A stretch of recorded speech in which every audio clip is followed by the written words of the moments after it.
All right, it is fall in Ohio.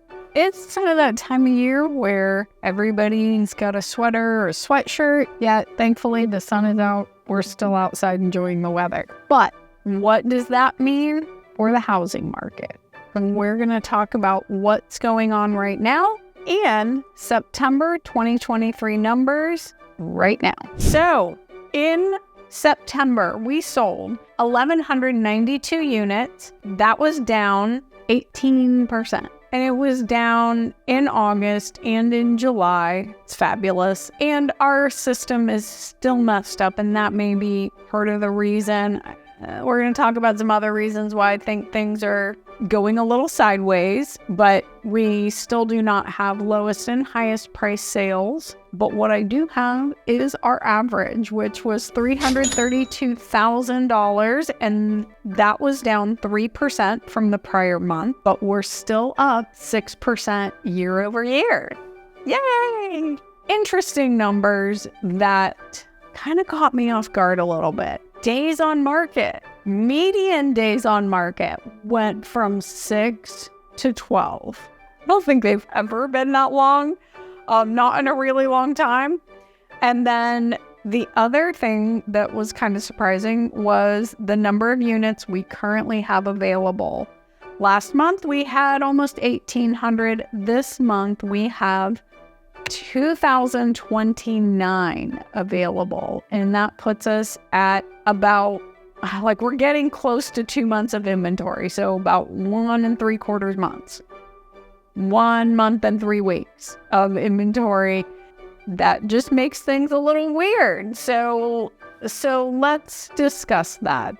Yeah, interest rates are sitting 8, even 8 1/4. If your credit score isn't that great, you're probably paying even more than that. So what that means is you have in the last couple of months lost around a point, which is about 10% of buying power if you're a buyer. So that $500,000 property that you were thinking about buying, you can now only afford to pay $450,000 for. And that stinks. So sellers, that's what's going on. This happened last year, almost identical time frame. Actually, it kind of started a little earlier. I feel like things have been pretty strong up until the last couple of weeks. And we've got a few other things happening that are creating some issues as well. There's obviously conflict going on over in Israel area.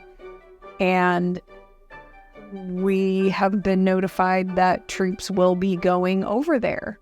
So that could change our economy pretty quickly. It could mean people are getting laid off. It could be, there's more money being spent on war and in those types of arenas, those businesses. At any rate, though, I don't like it. That's all I'm going to say. And it makes everything very unpredictable. And that may be why buyers are taking a step back and they're being much more cautious. But again, they've also lost buying power. If they are financing, they might be struggling to get approved to buy the house that they want to buy. I hope that makes sense.